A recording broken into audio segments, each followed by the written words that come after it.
Salut. Euh, donc la dernière fois, dans la dernière vidéo, on avait discuté sur cette histoire comment gérer le chaud quand on est un pratiquant de la méthode Wim Hof. Et en fait, la conclusion, c'était, du moins, enfin, tel que moi je l'entends, la conclusion était qu'en fait, la méthode Wim Hof n'interdit absolument pas l'utilisation du chaud, mais elle invite à réintégrer le froid dans notre vie quotidienne. Et je vous avais dit que, par exemple, même l'utilisation du chaud peut être intéressante, notamment sous forme de sauna. Et je vous avais dit que moi-même, je m'étais fabriqué un petit sauna euh, qui tient dans mon appartement et qui m'a coûté vraiment pas cher. Et donc aujourd'hui, je vais vous présenter mon petit sauna. Donc avant de vous regarder ce qu'il y a à l'intérieur, on va voir un peu comment il est, comment ça se présente de l'extérieur. Donc on y va.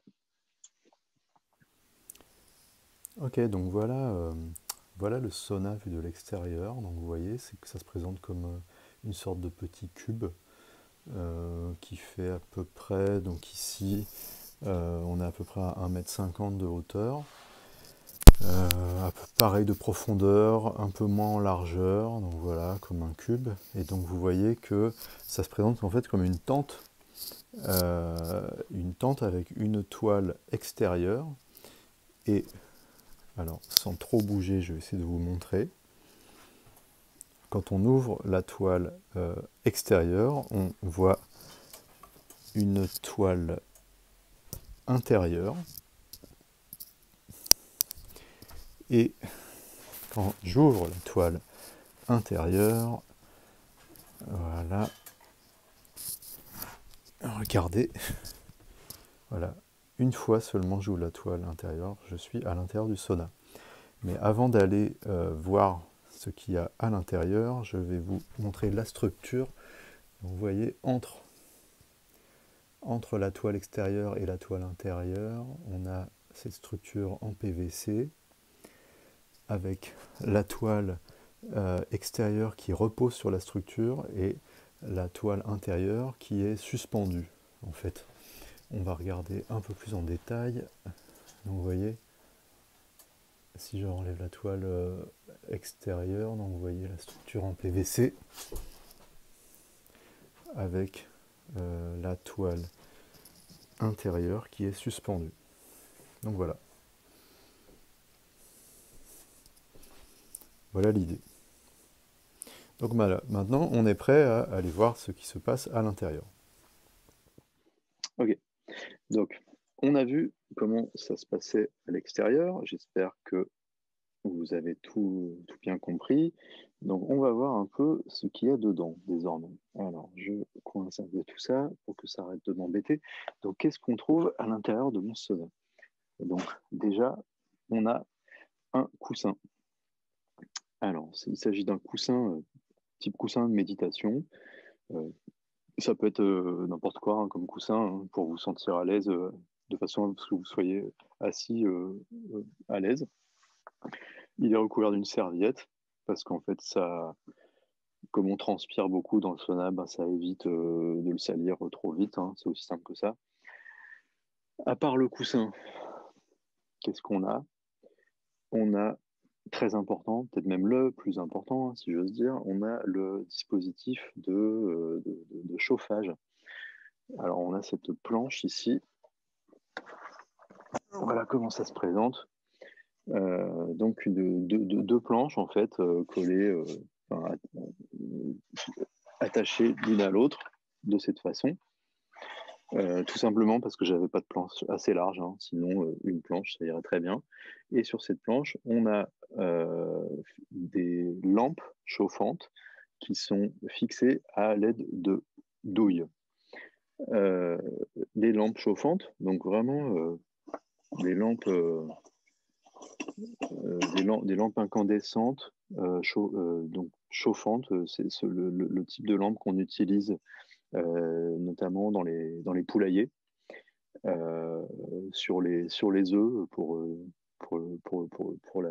la couvaison artificielle, si j'ose dire, et aussi dans les poulaillers pour apporter de la chaleur aux poules.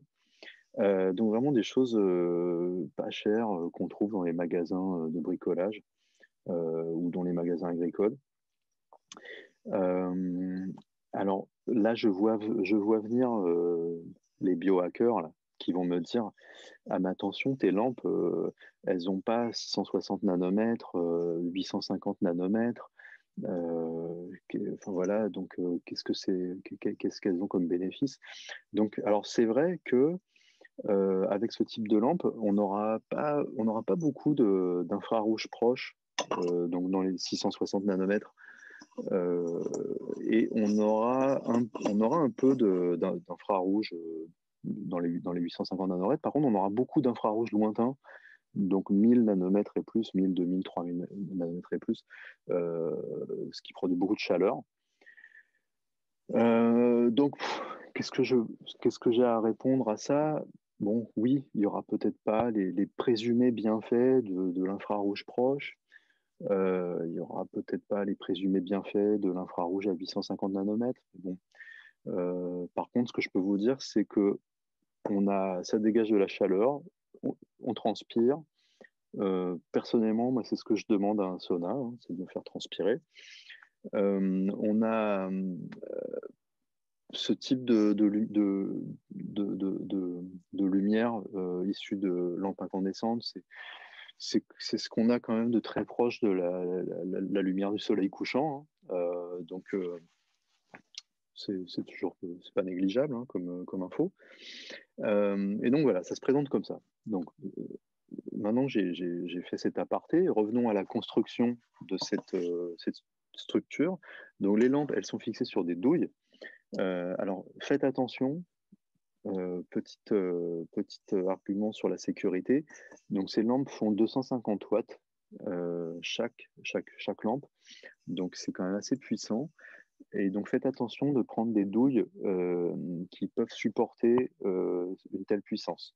Donc ça, il s'agit de douilles en céramique ou en porcelaine et qui sont entourées de scotch électrique pour isoler et pour pas qu'il y ait d'accident. Donc voilà, et derrière, les fils s'en vont vers, je ne sais pas si vous voyez, attendez, je vais reposer ça, ça s'en va voilà, vers une multiprise. Euh, et donc j'ai un interrupteur et quand je suis prêt à aller dans mon sauna, et ben hop, et voilà, et là j'ai de la chaleur. C'est aussi simple que ça. Alors la différence avec un sauna normal, la principale différence, c'est qu'en fait, donc dans un sauna classique, la chaleur va circuler par convection, alors que là, en fait, c'est des rayonnements, c'est une radiation de lumière infrarouge.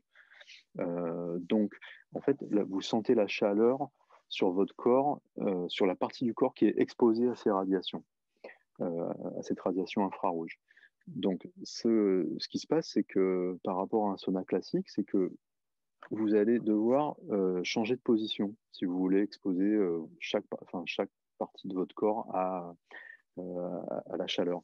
Donc, par exemple, moi, quand je fais ma séance, je vais commencer, voilà, alors j'ai un chronomètre, par exemple, je vais écouter de la musique et voilà, je vais rester comme ça, et 5 minutes après, bip, ça sonne, je fais 90 degrés, et maintenant, j'ai la chaleur qui arrive dans mon dos.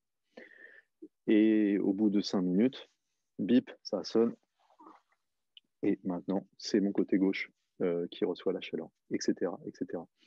Et voilà, et comme ça, et ben, je fais des séances de 20 minutes, 25 minutes, 45 minutes. Voilà, c'est assez rare que je dépasse 45 minutes. Euh, c'est pas une compétition, hein. Et donc voilà. Euh, voilà, moi c'est quelque chose que j'apprécie beaucoup. Ça m'a apporté pas mal d'aide à certains moments. J'espère que ça vous intéressera.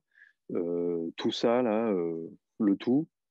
Ça m'a coûté à l'époque où je l'ai fait à l'époque où j'habitais aux États-Unis, et ça m'a coûté 100-150 $ à construire en tout. D'après ce que j'ai vu dans les prix au Canada, je pense qu'il faudrait compter dans les 200-250 $ canadiens. En Europe, je suis pas sûr, mais j'imagine que pour une centaine d'euros, on doit pouvoir s'en sortir. Vraiment, voilà, les ampoules sont pas chères. Le matériel électrique en règle générale est pas cher. Les tubes PVC, c'est pas cher. Ça, c'est un vieux drap qui a été converti pour faire cette structure de tente. Et voilà, rien de bien sophistiqué. Donc, n'hésitez pas à me dire, si vous avez des questions, n'hésitez pas à les poser. N'hésitez pas à me dire si vous en construisez un et tout. Ouais, écrivez-moi, envoyez-moi la photo, tout ça. Enfin voilà, ça peut être marrant, quoi. Donc, sur ce, je vous dis, portez-vous bien et à la revoyure.